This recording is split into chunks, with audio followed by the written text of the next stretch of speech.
அண்ணன் தம்பி அல்லாஹ் அழைப்பானா மறுமையில.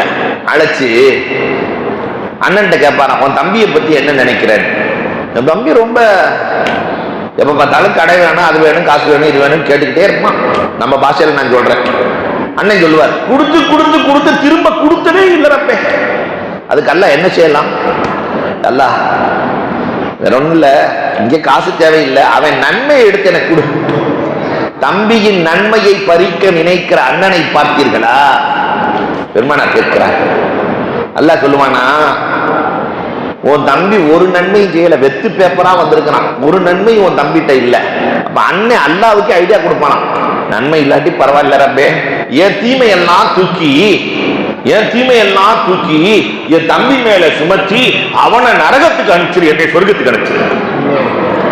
பெருமானார் தேம்பி தேம்பி எழுகிறார்கள், என் உம்மத்தில் தம்பி நரகத்திற்கு நான் சொர்க்கம் செல்ல நினைக்கிற அண்ணனை பார்த்தீர்களா?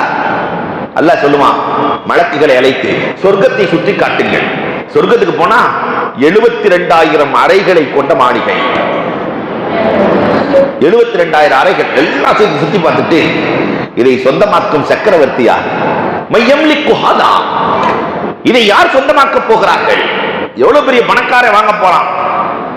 அல்லாஹ் சொல்லுவான், லா யம்லிகு நபியுன் வலா சித்திக் வலா ஷஹீத் வலா முலூக். எந்த நபிக்கும் தர்ற மாதிரி இல்ல, எந்த சித்திக், எந்த ஷஹீத், எந்த அரசனுக்கு இல்ல. வேறு யாருக்கு இவ்வளவு அற்புதமான மாளிகை? உனக்குத்தான் தகலான் இருக்கேம்மா. அல்லாஹ் எனக்கா? ஒரே ஒரு கண்டிஷன், தம்பியை மன்னிச்சுட்டேன்னு சொல்லணும். தம்பியை மன்னிச்சுட்டேன்னு சொல்லணும். அன்னைக்கார் சொல்லுவார், கதை அப்புறத்து. அல்லாஹ் ஒரு தடவை தான் சொல்லுவான், ஒரு 3 தடவை சொல்லுவார், மன்னிச்சிட்டேன். அல்லாஹ் சொல்லுவான், தம்பியின் கரத்தை பிடித்துக் கொண்டு 2 பேர்களும் ஒன்றாக சொர்க்கத்திற்குள் நுழையுங்கள். சொர்க்கவாசிகளிலேயே சிறந்தவர்கள் யார் தெரியுமா? இங்க குடும்பமா இருக்க மாதிரி அங்கேயும் குடும்பமாக இருப்பார்கள். அல்லாஹ் அந்த பாக்கியத்தை நமக்கு நசீபாக்குவானாக. சொர்க்கத்திலையும் குடும்பத்தோடு இருக்கிற நல்ல பாக்கியத்தை அல்லாஹ் தந்தருள்வானாக. அப்ப அன்புக்குரியவர்களே, அப்ப சிலவினத்தில சிறந்த சிலவினம் தன் பெற்றோர்களுக்கு அளிப்பதற்கு அடுத்து தன்னுடைய அண்ணன் தம்பிகள், அக்கா தங்கை, சகோதரர்களுக்காக சகோதரிகளுக்காக செலவழிக்கிற சிலவினத்தை மார்க்கம் வரவேற்கிறது, விரும்புகிறது.